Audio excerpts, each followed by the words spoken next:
So since you have, before I come to the subject, since you did make an introduction, so I will say we are all on a journey, and a tremendous, great and beautiful journey. And all of us are in it. So, and we are in it because we are being carried towards something tremendously beautiful. And when we are, come, you can come, yeah. So, while if you look at it very outwardly, it looks like my journey. So we all have my story, my biodata, my this thing. So all of us have a journey, backgrounds. Like I have served in the Indian Air Force, been a doctor, medical doctor. So this is the outer journey, but there is an inner journey. It is the journey of the divine in us. That's how one looks at it. And what is the divine doing in us? So he is unfolding like a bud unfolds into the flower it is meant to be. So each of us are like the bud. The divine bud is inside, and through all the life experiences, Shubh and Ashubh, what our mind has a very limited view of life. Its view is based on one's own egocentric, selfish thoughts. So mind views them as pleasant, painful, good, bad. But through all this bud opens. And its purpose is to arrive at the fullness of what we are meant to be. So are we all meant to be the same flower? Certainly not. Nature, if you see, there are huge variety. Nature dwells in variety, and the divine also. But when it comes to speaking of variety at a larger level, we use the word diversity. So there is a great diversity, and each of us is meant to bring out something of the divine essence within us. And once we have brought it out, then that's the best contribution to the world. Because how does a flower contribute to the world? When it blossoms fully. How does a fruit contribute to the world? When it becomes ripe. So if the mango is unripe, all that you can do with it is to make some chutney and achar, which is okay, but this is not the best use of the mango. When it becomes ripe and it arrives at all its possibilities, achar is tasty, but a full ripe mango has its things within it, guna properties, which this unripe mango doesn't have. So all of us are like that, and the first business of our life on earth is to blossom fully.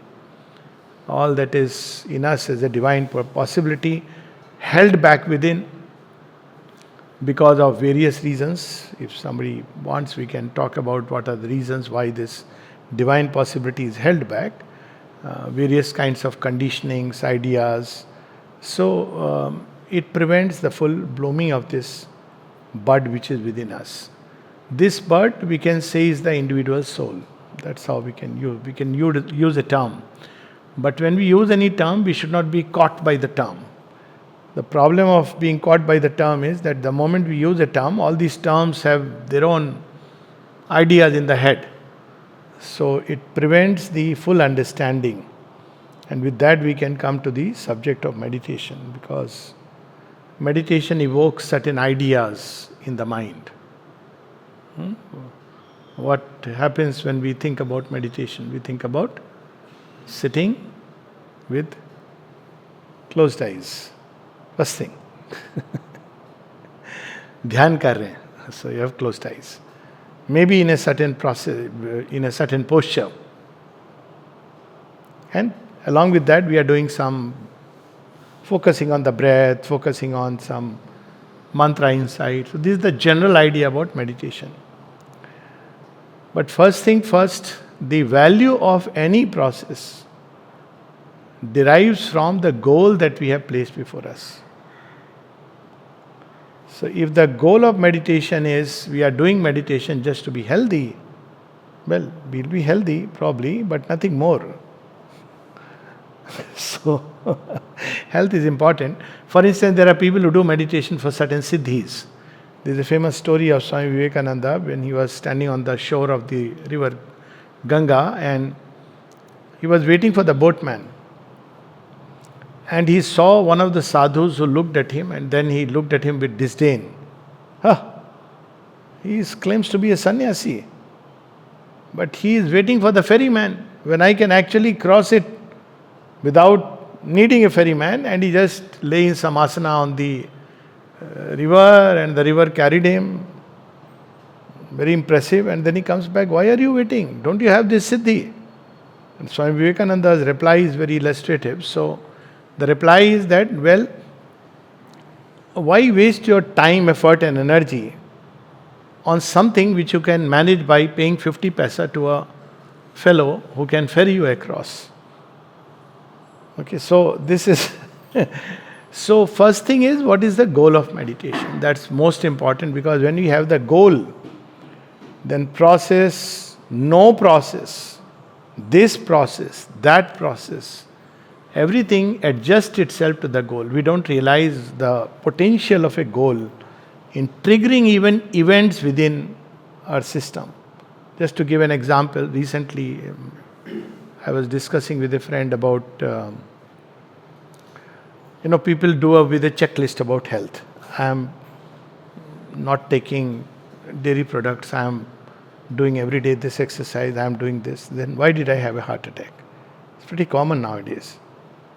So, well, what was I doing? With all these things, I was introducing a teaspoonful of fear. I shouldn't have heart attack. What will happen if I die?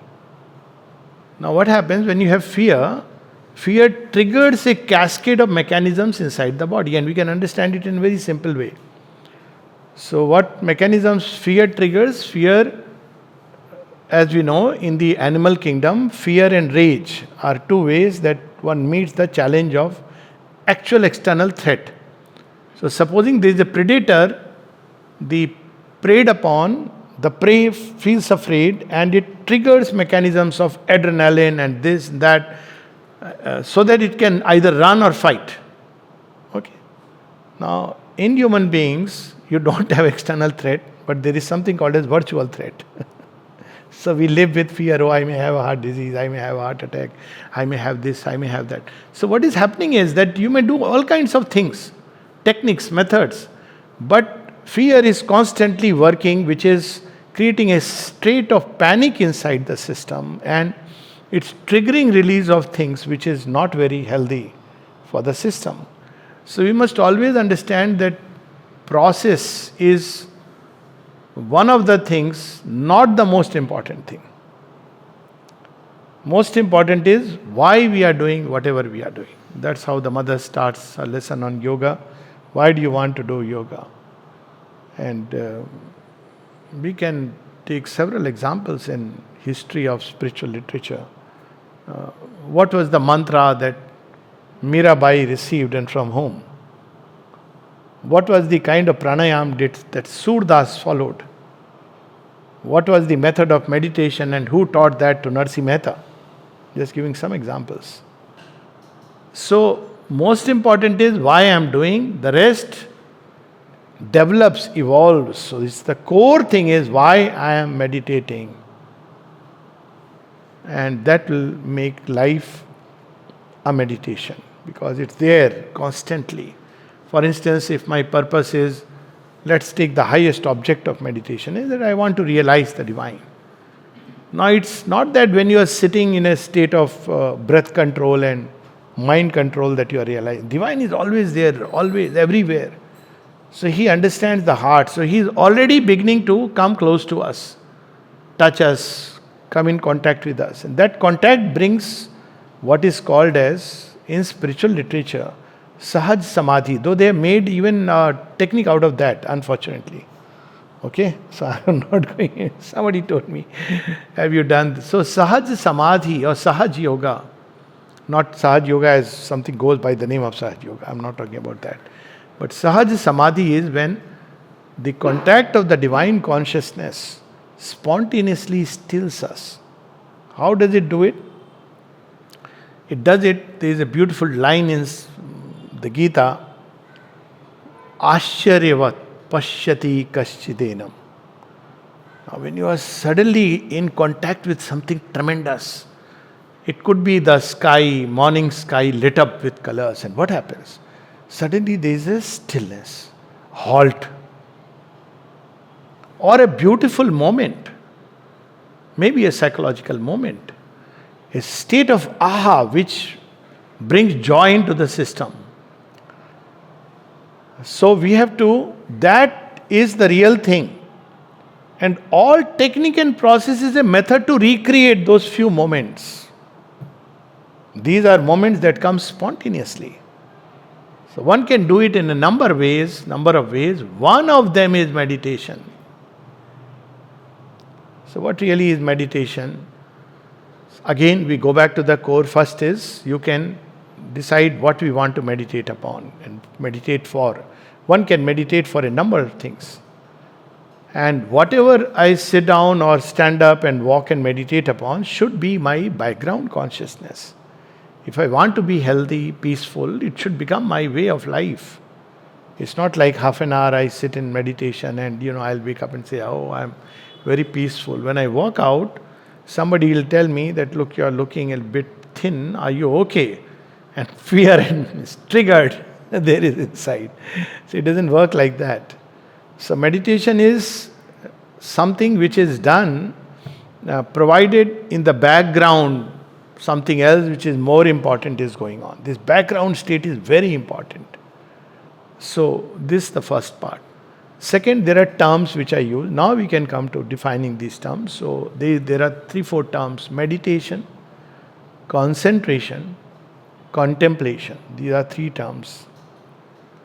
So meditation is a mental process, the commonest, easiest actually, though we associated it with all kinds of things mixed together. So what is meditation? When we are letting all our thoughts and ideas run around something. And since it's difficult for the mind, unless it's habituated to run around an idea, maybe an idea of love, of God, of health, anything it could be.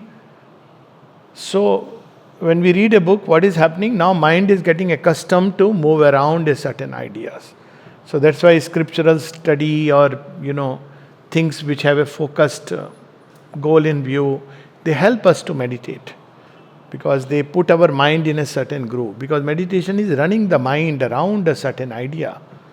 So if one has to, let's say, write an essay, that's how meditation becomes a process through which we can allow the mind. It's not easy, it looks very simple, though it's the easiest of all these processes.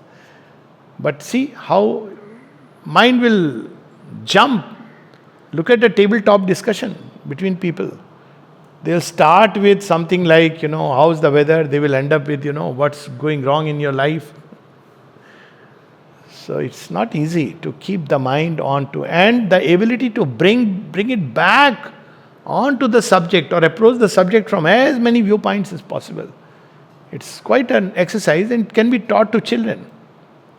Much of what we call as essay writing and all this, raising its level, is all means of a kind of meditation. So this is meditation, very simple. Mind running around a certain object. We may sit and do it, we may walk and do it, we may take a paper and pen and do it.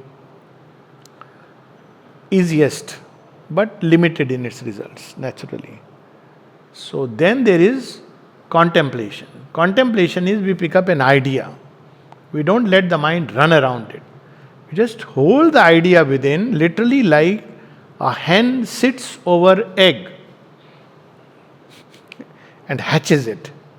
So when the hen is sitting and hatching the egg, Hindi mein there is a nice word, na? Sena. Anda se rahi hai.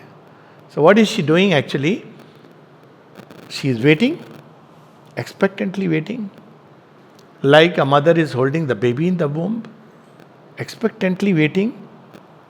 And this thing which the hen does generates a kind of warmth inside the egg, and that warmth slowly prepares, and that little seed grows into the embryo, grows into a chicken, and one day it's ready to fly out. So contemplation is like that. We hold an idea. Let's say we pick up one idea. The highest idea, let's say what is given in the Upanishads, Brihadaranyaka Upanishad, Sarva Khal Vidam Brahman. All this that is Brahman. or divine, you want to call it anything. Now we don't run around, oh, how this is divine. That would be meditation. Why it is divine? How can we say it is divine? But there is undivine. Now this is a meditation process. But contemplation is, you're not going, you have taken it that yes, there is a truth in this idea, but I don't know the truth. So I hold the idea within, all this that is divine. Sarvkhali is a very powerful idea for meditation. It's literally mind-blowing. Or one can take up any other idea, God dwells in all. All is in God, and God is all. Or we can take any idea that, everything, this world is a manifestation of the divine. Now when we hold this idea within, so what happens? It becomes tapas. Why it becomes tapas? That heat which we are talking about. Because ordinarily the mind, our life, everything has a certain amount of energy. This energy is all the time going into WhatsApp direction. Okay, so that's wherever we are. Mind is being driven by the senses. You see this, oh my God, what happened? This accident, then somebody gives a news, oh, somebody has stopped in the exam, oh, so nice, let's go sweet. So what is happening? All the mental energy is driven in different directions. So what we do when we contemplate, we don't let it happen.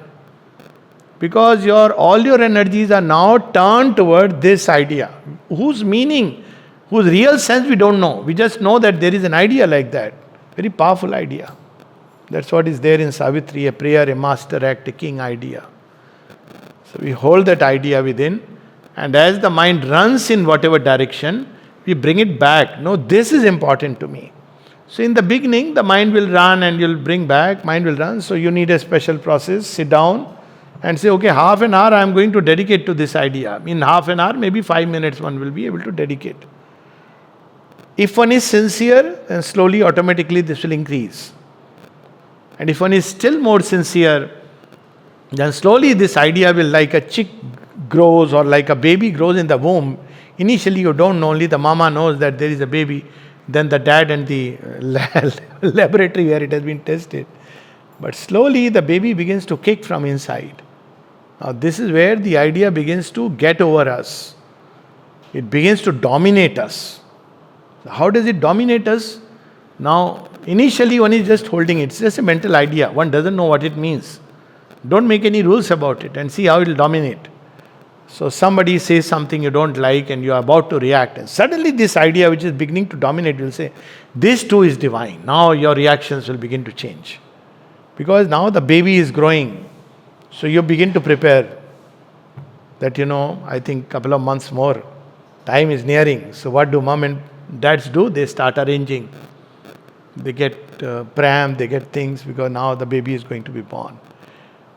So as this idea begins to dominate us, and the choice has to be based on one's own inner sense, and it upgrades itself. I mean, there is nothing like everybody should meditate on the same idea. It could be a simple thing like Krishna Vasudevaya Namah. It could be name of the divine. So it could be simply Omkar, Ma. Then one day, based on one's preparation, how much one is allowing this idea to gradually get over one day the idea explodes. When the idea explodes, you don't need meditation process or anything. It becomes living, real. So that's what is called in yoga as realization. You don't have to do meditation every day in a fixed way, because already it's exploded. It's not only dominating over us, it's all around. So the process of meditation or contemplation, where you hold the idea, you have some half an hour or whatever time based on your, there one has to see your convenient time. It should not be like when you are feeling very sleepy. So the moment you say all this is, before you finish the sentence, you have gone back to sleep. So these are simple little things, not so important, but they have their own place in the beginning. It should not be too noisy, too crowded, too many people around. It should be a relatively quiet corner. And that's your corner. It's very good in the beginning to keep a fixed place and a fixed time. Because when we do things like that, then the cosmos helps us. So when we have a fixed time, even for eating, so the gastric juices begin to prepare themselves. This is only for the beginning. To make it that this is how it has to be done always and by everyone is meaningless. It doesn't carry any sense. So one starts that way, fixes a time and a place. When one says, this is my time, me time. This me time is, I'll spend this time on just this idea. So it becomes easier because distraction is less, and people know your cell phone is switched off. So many of the distracting elements are away. If you have a space which is kind of a sacred space which you create within the house, then all this helps. They are helpful things. Not absolute things, but they are helpful. So when one does that, then slowly, slowly, it becomes easier. Then a background state is created and the idea begins to dominate our life. That's what I meant. So that's contemplation. Then there is still deeper process. That is concentration. That requires a tremendous initial strain. So concentration is somewhat like, because now concentration can be done by any part. Mind can concentrate, thoughts can concentrate. Here we are not picking up an idea. We are just concentrating the mental energies completely with the help maybe of a form, a name. And even without that, but that's very difficult if you just concentrate the mental energy. Like, just give a 3-layered example, which we were reading the other day. You want to concentrate on divine. So initially you give him attributes and you have Shiva, personality of Shiva. So when you say Shiva, Shiva, you are Om Namah Shiva, you are concentrating on personality of Shiva. Then you go beyond, oh, Shiva is everything that is and he is beyond. So Shiva is evoking that. Then the Upanishads take you beyond because Shiva becomes everything. So they use the word he. Sa Purushaya Vascha. Then sometimes just that one little, that, tat. You're not contemplating the idea. You are simply that term, that word, that name, maybe an image. And the whole energy starts going towards that. So this can be in the domain of the mind. It can be in the heart. So each of these energies will have their own way of concentrating. Mind will find it very difficult to concentrate on like love for God. It cannot. Mind wants to understand. It concentrates on the knowledge of God. So that's how the mind goes. So when there is somebody who wants to know, so I want to know Brahman, I want to know the eternal, I want to know God. So the mind, mental energies concentrate. But the heart, when it concentrates, because it's primarily the seat of love. So love God. So it takes you to another kind of samadhi, which is called as bhava samadhi. So slowly all the energies of the heart, they begin to be drawn toward the object of love. And again, all these are experiences we all have. When anybody loves anyone, this is how it automatically happens. So, but only difference is that when we love somebody tangible, it is little easier. And when we love someone whom we don't know, we have not had outward contact with, then it becomes little difficult. That's why the advantage of image. Then the energies of life we can concentrate, and that's concentration is through work, through service. So that concentration, that we are, all the energies of life are directed towards service and work. And then of course even the physical energies can be concentrated purely to discover the true self which is within the body. So whatever way, the more easier one is the mind and the heart. It's easier. So we can connect with that. So all the energies of the mind concentrate, let's say, on reality. You are not even giving it a name, not even idea. It is concentrating. And you can take a help of any image, name, form. They use some mantras. Their mantra helps. Aham Brahmasmi, Tattvamasi. So that mantra is only to help the mind to concentrate. After some time, the mantra stops. And mantra is like a key. It opens a door. And then mantra stops and one enters. Not that immediately it will happen in one day, but I am just, zip file reading. So all this requires sincerity. So we have meditation, we have contemplation, we have concentration. And it may start as let's say, service to the divine, concentrating on life. You start with 1 hour, I'll do unselfishly something for divine, not for my selfish purposes or for humanity, whatever you want to do. So one uses a time. See, even for this, you have to set apart a time. Then slowly, whole life should become a service of the divine. Meeting people, speaking to people, eating, drinking, everything should become. Similarly, love. This is a moment when one ecstatically contemplates or, turns towards whatever way you conceive of the divine through the heart. That means one concentrates in the heart center. Don't have to worry which spot to concentrate upon. If we have the right object, the energies will automatically go. So some people give this kind of advice that you can concentrate on any image. Well, mind can play with it, but heart is a very secret space, the seat of the divine in us. So when we concentrate in the heart, at one level it's the easiest. But you can concentrate either on a image which is personal or on an image which is more secular, like fire, sun, or personal, the guru or deity, Ishta Devta. And your whole energies of the heart are going in adoration. Initially it's half an hour. Then again, when the yoga becomes generalized, then you start loving the divine in everyone. So then it's not like I am only this deity. Then you see the deity in everyone. All relations turn into a play of divine love. So that's the later part. So we have this. These are the three main processes. There is another which is somewhere in between, but a very powerful method.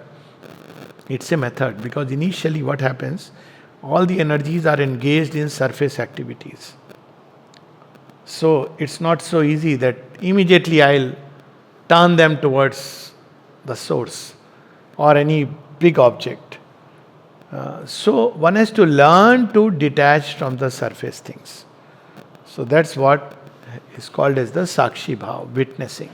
Now people who are a kind of thinker, philosophical nature, they do it mentally, very automatically. So sometimes it happens you are very absorbed in your thoughts and you are not you are oblivious of all your surroundings, and somebody says, "Kiske khayal mein gum ho?" Where are you lost? Isn't it? Because the mind is not taking note of anything else. Now this is, of course, witnessing is not just the mental process, but we don't react even though the world is passing around. So the only thing we have to do is to ensure that this awareness, there is awareness, but this awareness is not rushing into action. So the world is passing by, the storms are passing by. You are doing what you have to do, but not with that rush of impulse to act. So there is slowly a quietude which begins to develop in the system. The energies get more and more unlocked from their excessive engagement with the surface, preoccupation with all the things, and then they are more available. So witness is a practice which the Yoga of Gita recommends, Sri Aurobindo recommends as a preliminary practice. It's very, very helpful. It gives you a big vantage point. Otherwise, suddenly if you do it. Now in Karma Yoga, this witness is brought in a very interesting way. Nishkam Karma. Again, what is happening? Lot of energies are getting disengaged.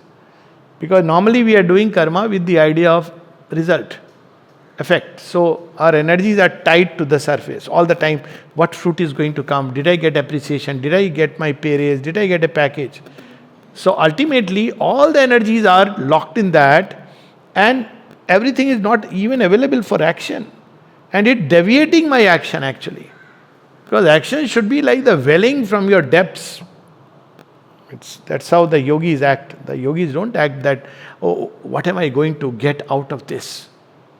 They act because the divine breathes inside and action follows. Be it bow and arrow like Arjun, be it like Vasudev Shri Krishna sitting on the chariot giving advice, the supreme counselor, be it like somebody who is speaking. All these things will well from within because it's not based on people will appreciate or not, should I cater to the audience, what they will like. All these things will go away. So Nishkam Karma is one of the best ways of detaching the consciousness from surface. You are not doing anything for anybody, any effect or result. You are doing it because it rises from within as your natural expression. That's what is called as Swadharma and Swabhava. And now these terms are coming in youngsters, though they use different terminology, but many times. So this is Nishkam Karma, and all this slowly makes the energy available for engaging with your deeper self. So essentially meditation implies, now I am using meditation in the general sense, just to sum it up. Now no more all these processes. It implies that there is an external world, an external life, which is our sensory experiences are presenting before us. But there is a much vaster inner life, which is actually this is more important. I'll tell you why. Because everything that is happening in the world outwardly, where is the source? Either motive, will, thought, feeling at the human level. So there is a vast inner life, teeming with possibilities. And once you get hang of it, you can play with it. To give an example, somebody insults, oh, this person, I am not going to forget for the rest of my life. Now what's happening? There is a knot which is created. Now there are people whom you can avoid, but how do you avoid if he is husband or wife or someone whom you care for, your child? How do you avoid that? So what happens is that you are carrying this knot inside all the time, and every time you see there is a reaction inside, the knot is getting, or there is a blurting out an expression. This knot is sapping all the energies inside. That's not how it should be. So when you begin to understand that, oh, I am reacting like this, why am I reacting? I am expecting my son or husband or wife to do this towards me. I have done something, or I believe that I have given my bit, they are not returning. So I am expecting this. And they are not giving. I have told them, but they are not giving. So it is creating within me pain. Who is ultimately under pain? Not the fellow, but I myself. So what you do? You play with this inner being. You say, how is it helping me? It's hurting me, it's harming me. So now what happens? You suddenly release this energy. You can release in a number of ways. You can say, stop expecting from this fellow because it's ultimately only hurting me endlessly. But the energy is there. That love which was invested, suddenly that is released, becomes free.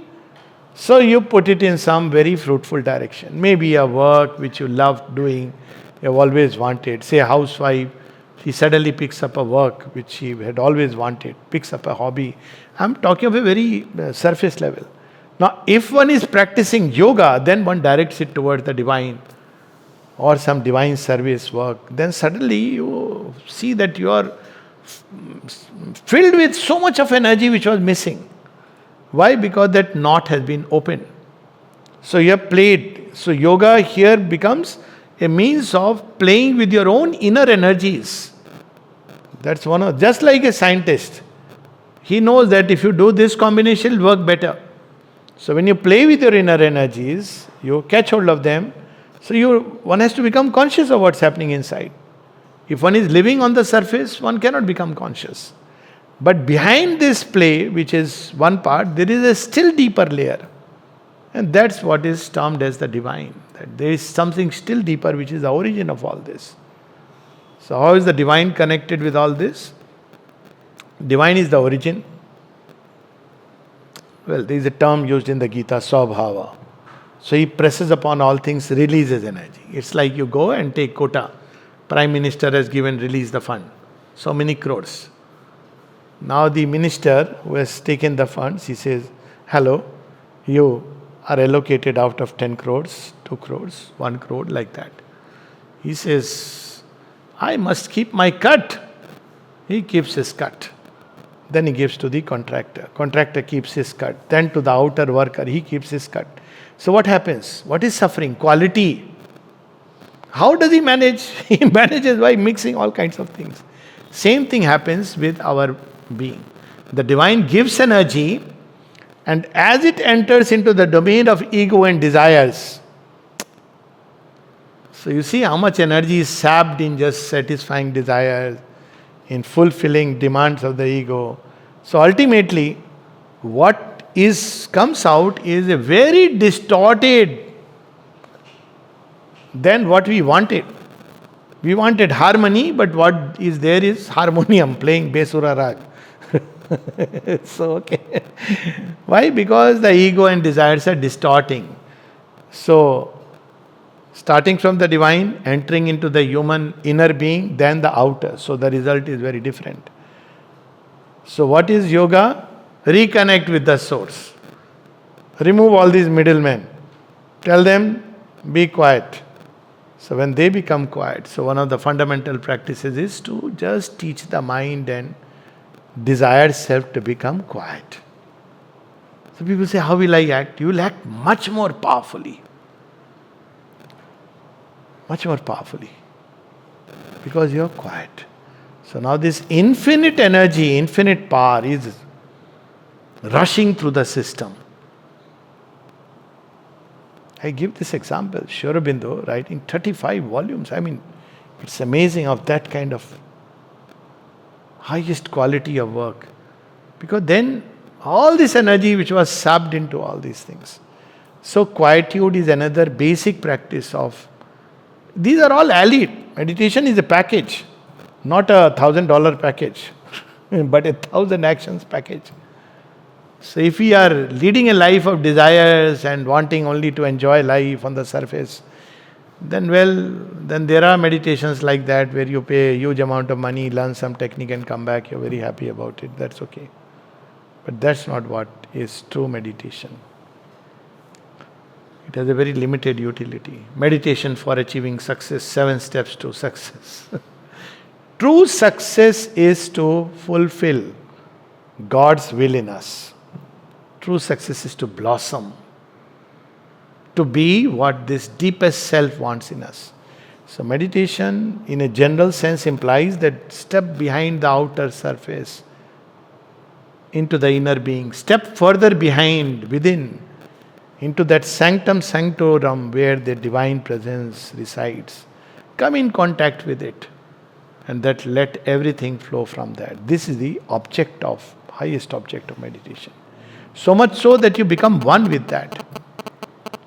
And then there are no limits to what is possible. I don't know whether it satisfies your question. Thank you for saying that I don't know what I'll speak, so I can get away with that rider. Because many times people expect that, okay, this is the technique, this is the method.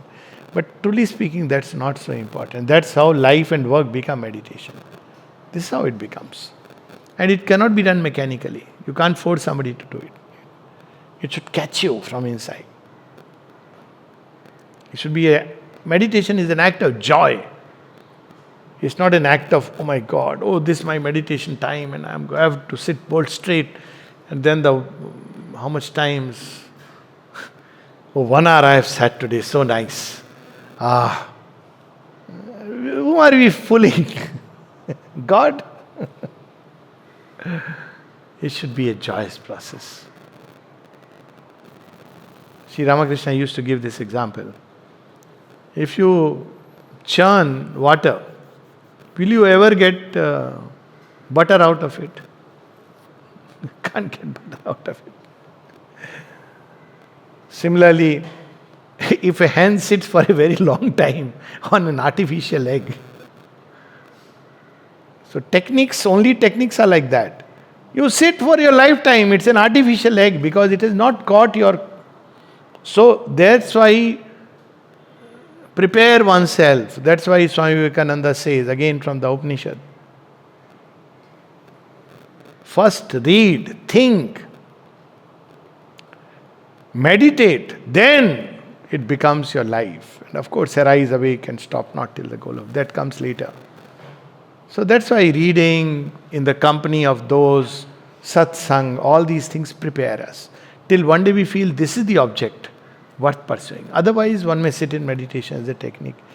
Much better than that is to lead a honest life, a good life, a life which is not just a selfish life only for oneself, a life dedicated to something high and beautiful, a great aim, and a life where one understands that I am not just here only to satisfy my own desires, with some bit of nishkam karma, divine remembrance. This is what is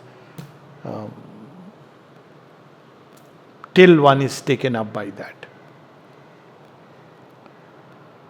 Okay, so, any questions? Sorry.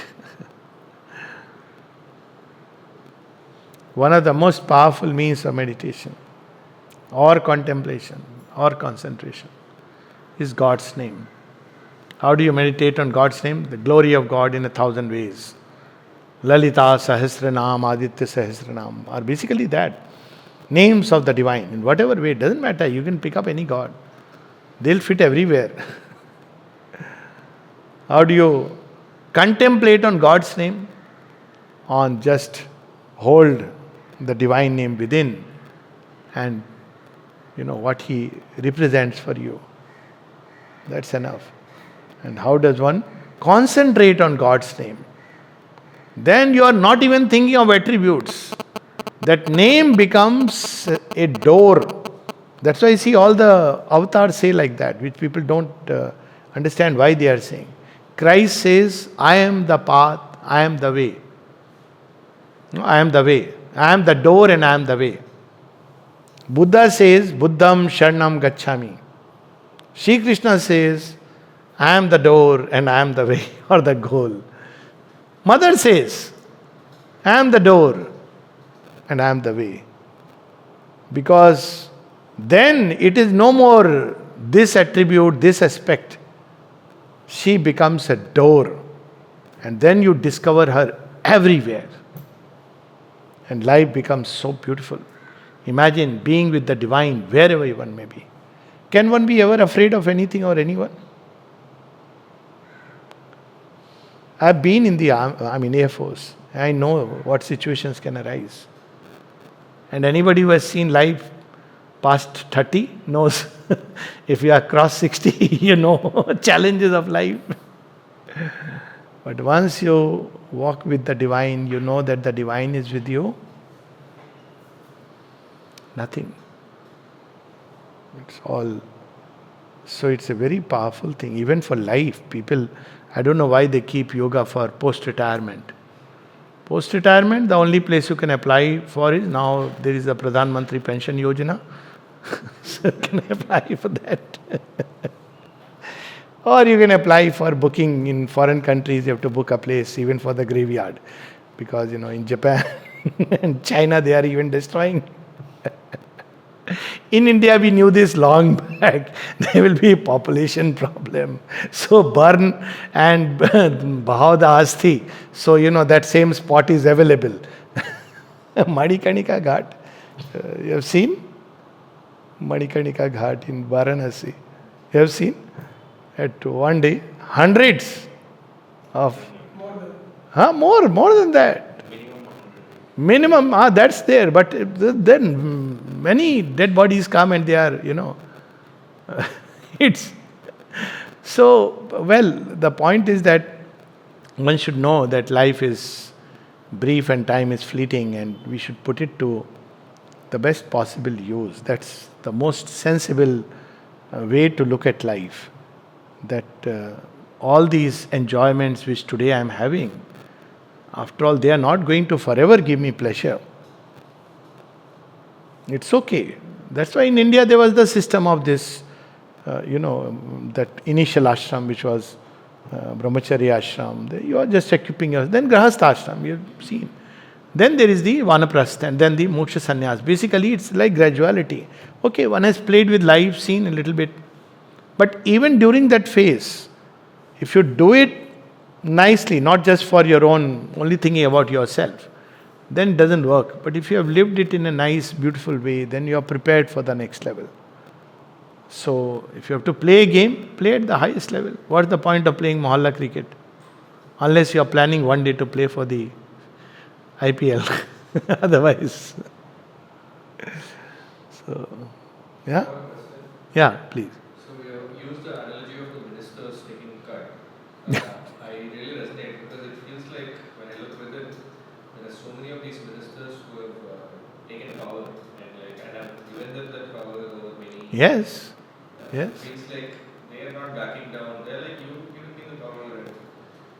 So yeah, sometimes it feels like when tough times come, it's natural like to go back and go with it much easier. But when easy times are there, Yes. I don't command that power. That's why it's called Maya Badi Thagani. Though Maya word has a different meaning.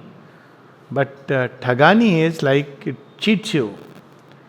And in the Vedas, it's called as the robbers of the deep who steal through the door of the senses. See what happens, and this has many practical implications.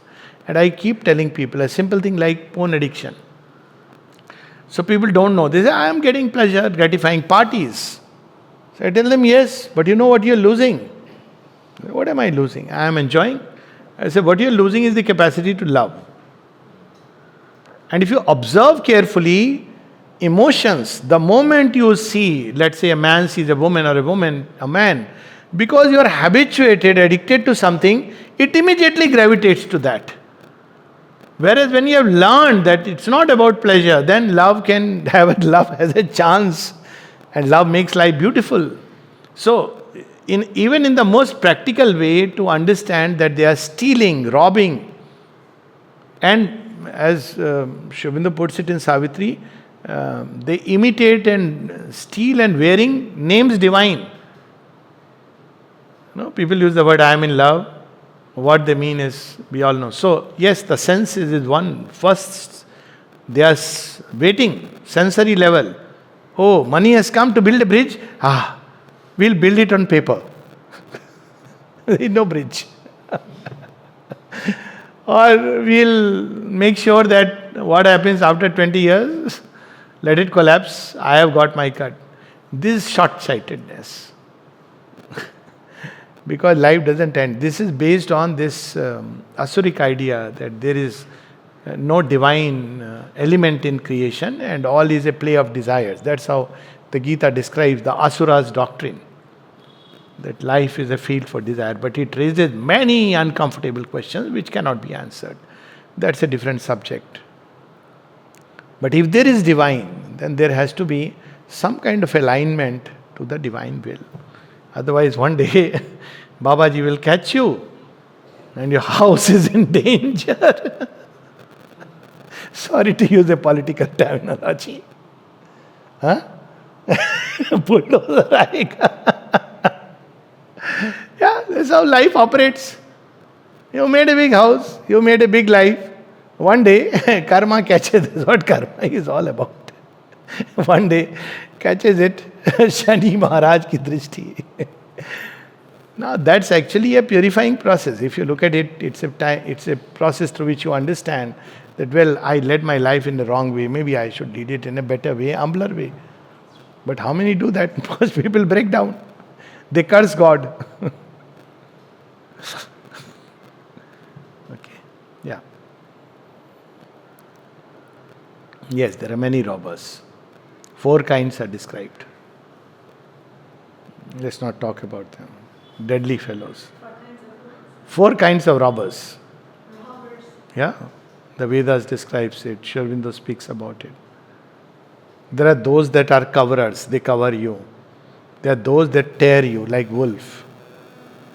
There are those that imitate. They seem divine, but they aren't divine. So all kinds of things. And there are others which just steal. Cool guys. They just steal. So if you look at the inner life, one can easily recognize. You have sat for meditation. I'm giving an example. Now again, I'm using now the word more loosely. And you come out and you are so happy, things were so peaceful. It's such a nice feeling. One thief is round the corner. He comes and says, do you know what happened? What happened?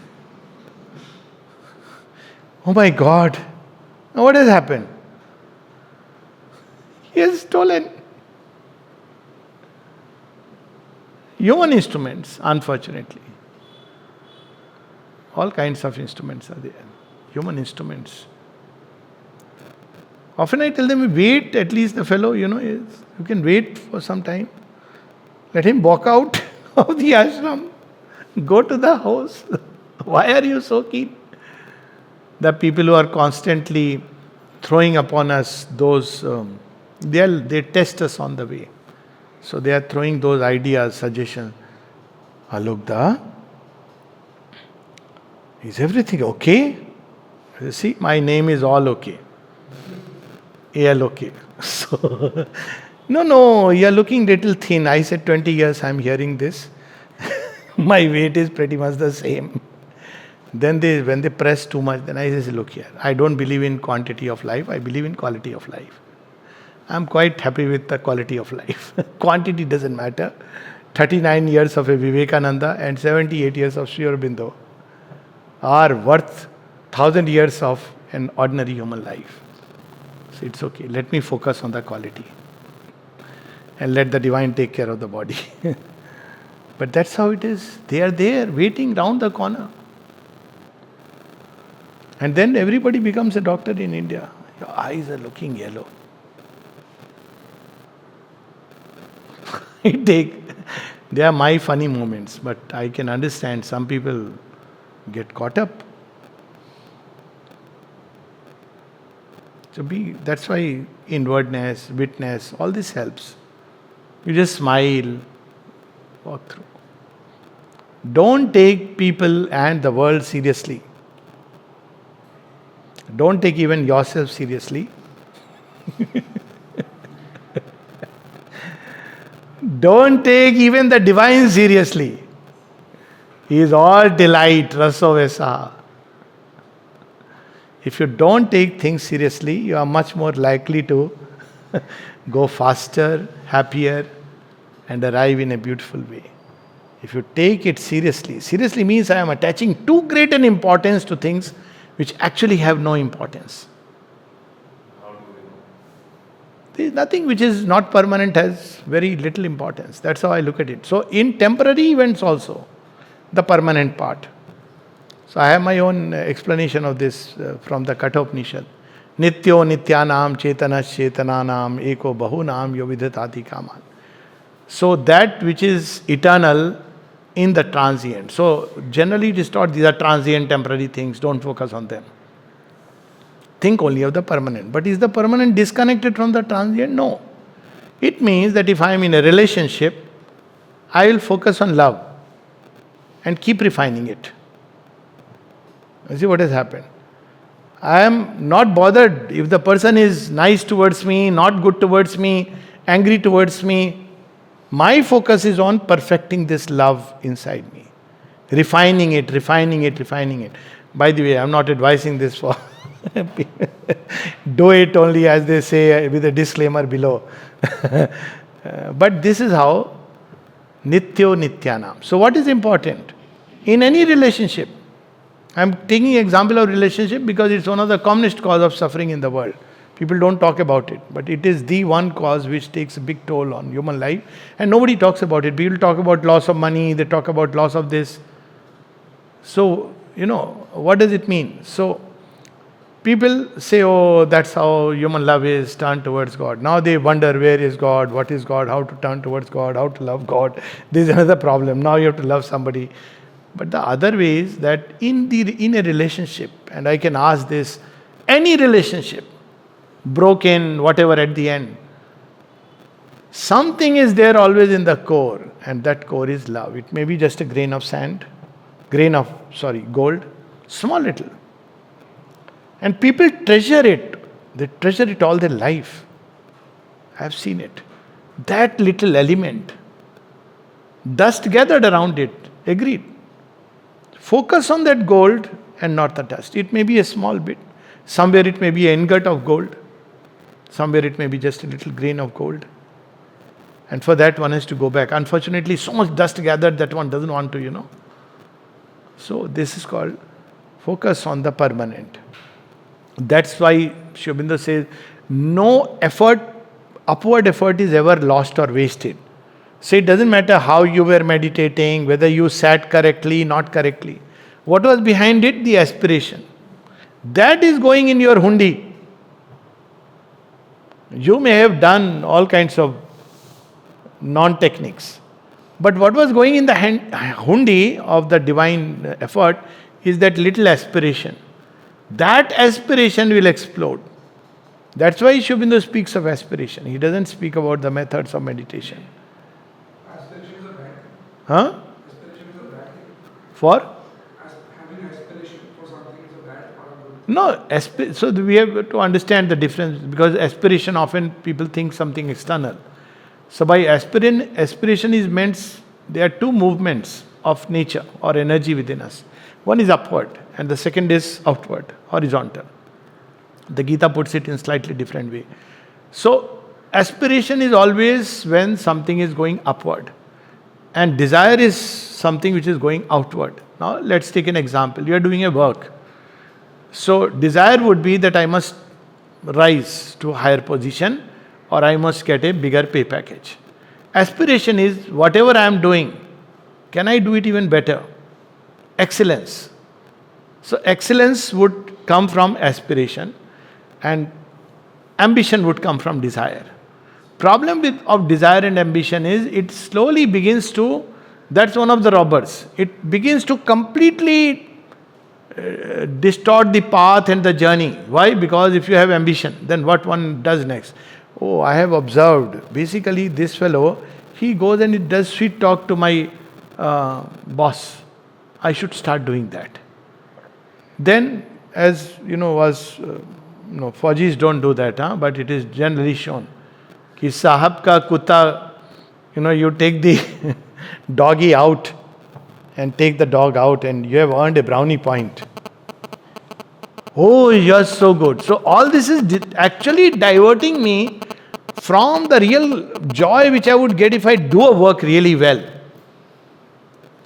So pursuit of excellence, progress, in other words, moving towards perfection, and ultimately, the ultimate of perfection is divine, is aspiration.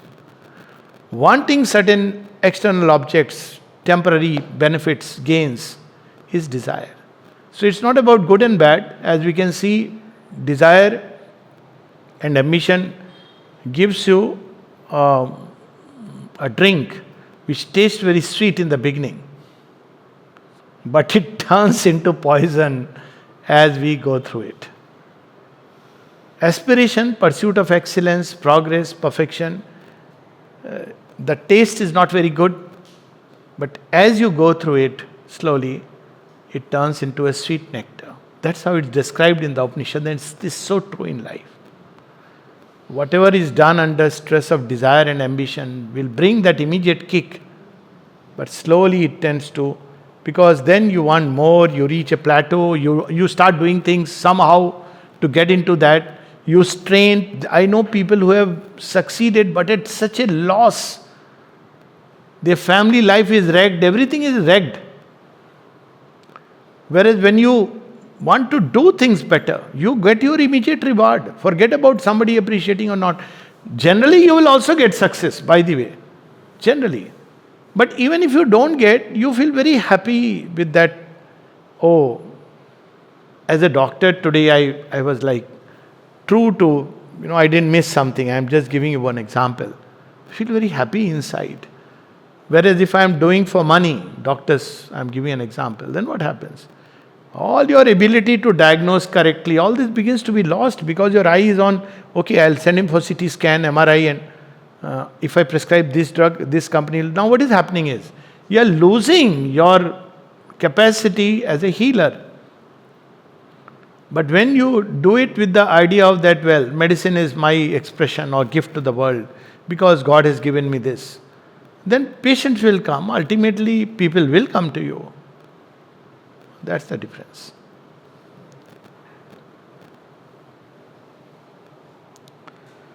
Okay, so thank you so much. Okay, bye-bye. As he has said, any questions you are please free to ask. Aroma is the website where all the talks get uploaded.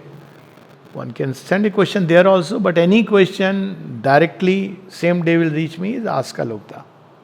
So that's where any. Sometimes we get a lot of low conscious things. Huh? Like Lots low of. conscious things like anger, Yeah. jealous, or greed, or hurriness.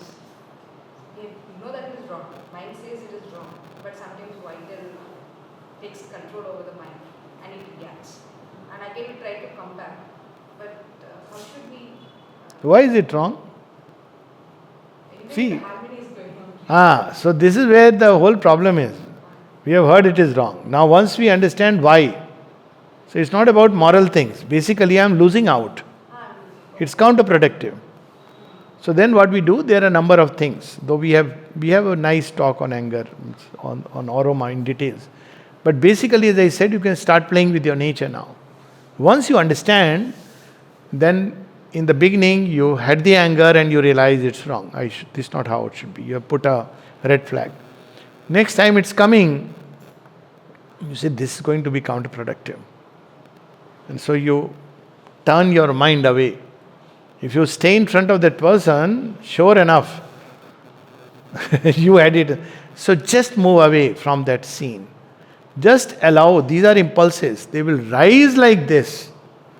If you can just hold for this moment, it will start falling down. So during that time, hold your fist, put it in the pocket, go out, arrange your cupboard, take a walk, do some mantra or, eat your favorite ice cream, do anything.